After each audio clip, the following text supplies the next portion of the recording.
Pra fokusi, pra nuk fokusohet vetëm shërbime urbane, por siguri, kontrol, monitorim i centralizuar. Ja. Survejimi masiv, operator kryesor policia, qendër e komanduar natyrisht nga policia, urtësia e survejancë me vëzhgim me urtësia artificiale dhe analiza në kohë reale, lexim targash dhe gjurmim të lëvizjeve. Imagjinoni,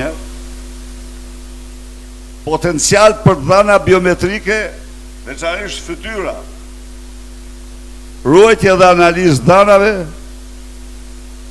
shkatrimi privatësisë dhe lirive të civile, pra mbikëqyrje, siguri dhe kontroll, modeli centralizuar, polici, komand, qendër, shtet policesk, narkoshtet, tjetra.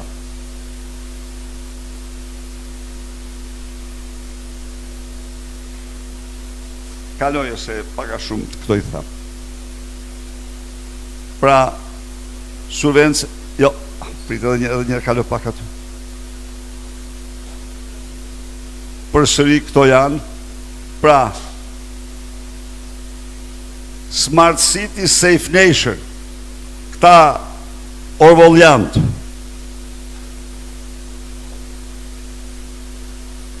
nga përmirësimi cilësisë jesë dhe shërbime publike, kontrolli popullsisë dhe parandalim gjoja i kërcënimeve, shërbime trafiku, transporti, energji, ndotje, ujë, ndryqim, parkim në interes qytetarëve në Smart City, siguri, rend, identifikim, monitorim i sjelljes dhe aktiviteteve,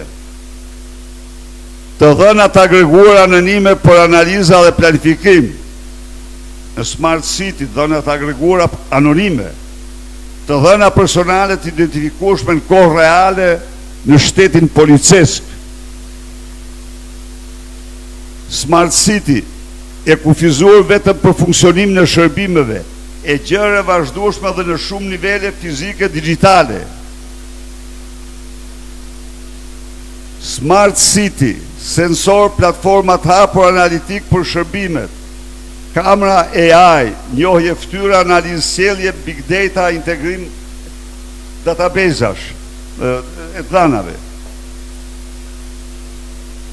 Smart City, ligje për mbrojtjen e dhënave, transparencë dhe llogaridhanie. Ligje të gjëra shpesh të paqarta dhe të frikshme. Smart City, të dhëna dhe algoritmet shpesh publike.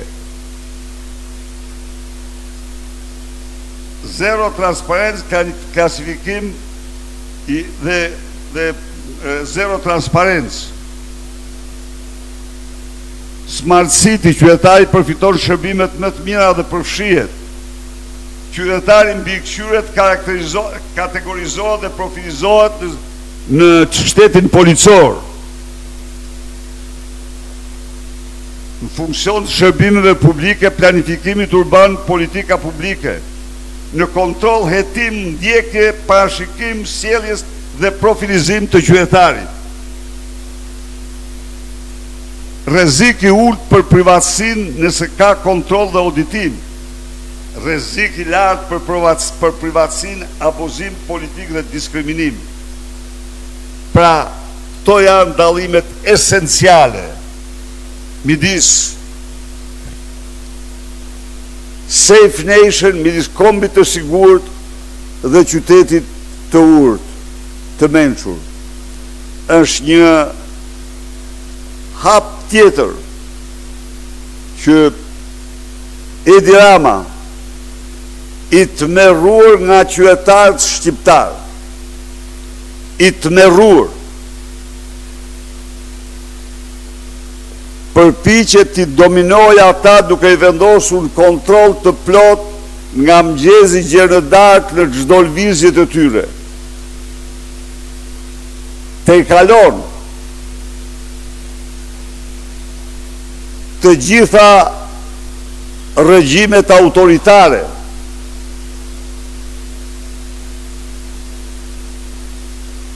Të gjitha këto vinë në kundërshtim flagrant me Kushtetutën e Shqipërisë, në kundërshtim flagrant me direktivën e Komisionit Evropian, pa janë një shkelje rand e ligjit kombëtar dhe ndërkombëtar dhe dënoj me forcën më të madhe.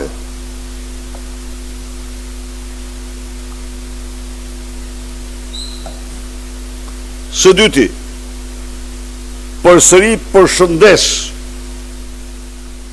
10 mijëra qytetar, të cilët në kushte të jashtëzakonshme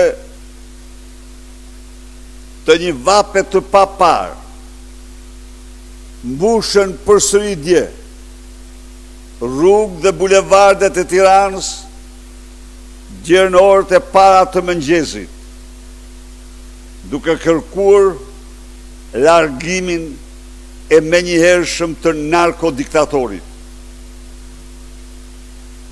Ju bëj thirrje qytetarëve shqiptar, i madh dhe i vogël, t'i bashkohen kësaj proteste në çdo kohë dhe në çdo rast. Kësaj proteste madhështore që mbjell shpresë në çdo zemër shqiptare. I bëj thirrje diasporës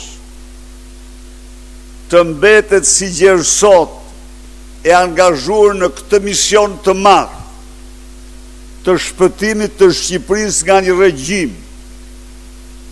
nga një regjim që në shumë aspekte e ka dëmtuar në ekzistencën e vetë kombin shqiptar më shumë se çdo regjim tjetër para tij.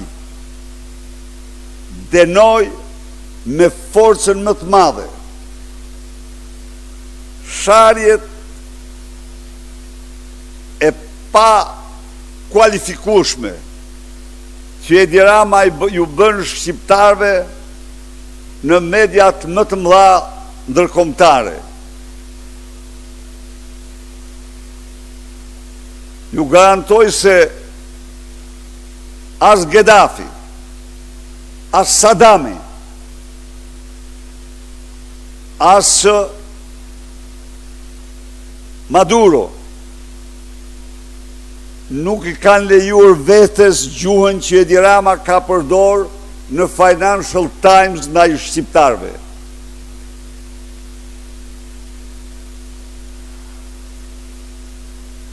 Ky ka dëshmuar urrëtitjen e pakufishme që ka ndaj qytetarëve shqiptar,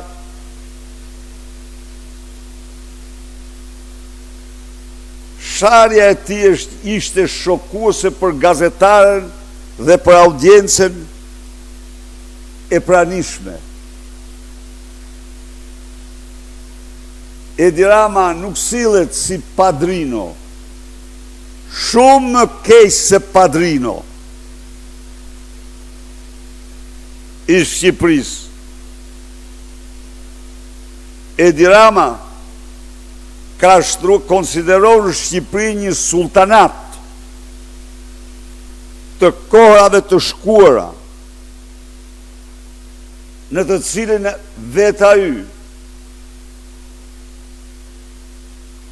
bën sultanin, gjykatësin, policin dhe çdo funksion tjetër.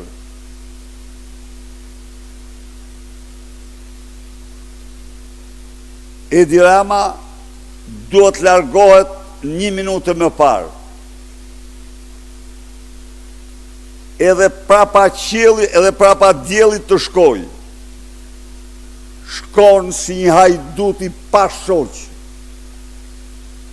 i kombit të tij.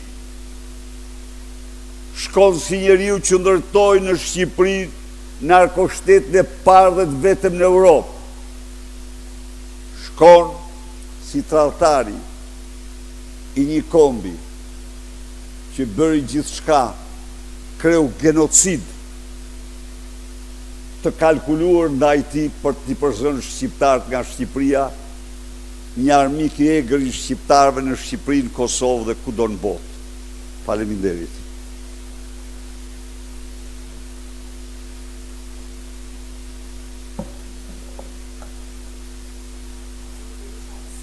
Soni 5 kërkesat e parashtruara dje nga protestuesit, kundër të tjera ata kërkuan krijimin e qeverie tranzitore, jo politike, për një afat 12 mujor, në rast se kryeministri jep dorëheqje. Ne kemi mbështetur plotësisht 5 kërkesat e para dhe mbështetja ndaj tyre përbën një nga motivet më themelore të angazhimit ton total, jo me simbolet dhe sloganet tona, por si antarësi dhe mbështetës të Partisë Demokratike bazuar në fibrën qytetare. Kërkesat e paraqitura dje garantoi protestuesit se do të konsiderohen me seriozitetin më të madh si në aktivitetin ton direkt kombëtar, ashtu dhe aktivitetin ton ndërkombëtar. Duhet të theksoj këtu se ne në të gjitha lidhjet tona dhe aktivitetet ndërkombëtare kemi mbrojtur kauzën e drejtë të protestuesve.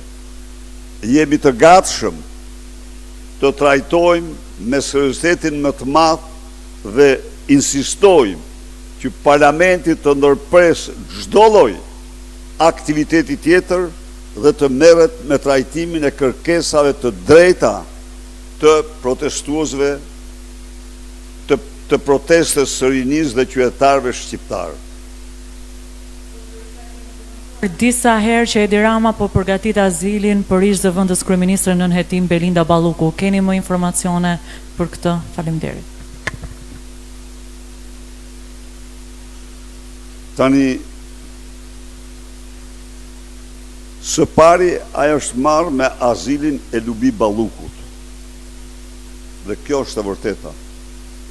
E vërteta tjetër është se dosjet e rënda të shqyrtuara gjatë kësaj periudhe dëshmojnë se Lubi Balluku dhe Edi Rama janë bashkëkryetar jo të një grupit strukturuar kriminal, jo të një organizatet të strukturuar kriminale në qeverinë shqiptare. Por, apo mendon dhe Edi Rama për kokën e tij për tu larguar pa asnjë dyshim që po. Po mendon. Dhe unë po e ndjek dhe opozita është e gatshme dhe i bën thirrje vendeve me të cilat Shqipëria ka marrëdhënie të refuzojnë çdo kërkesë për azil politik të cilit do qeveritar apo politikan shqiptar në mënyrë të prerë kryeministrit Edi Rama dhe ministrave të tij. Faleminderit.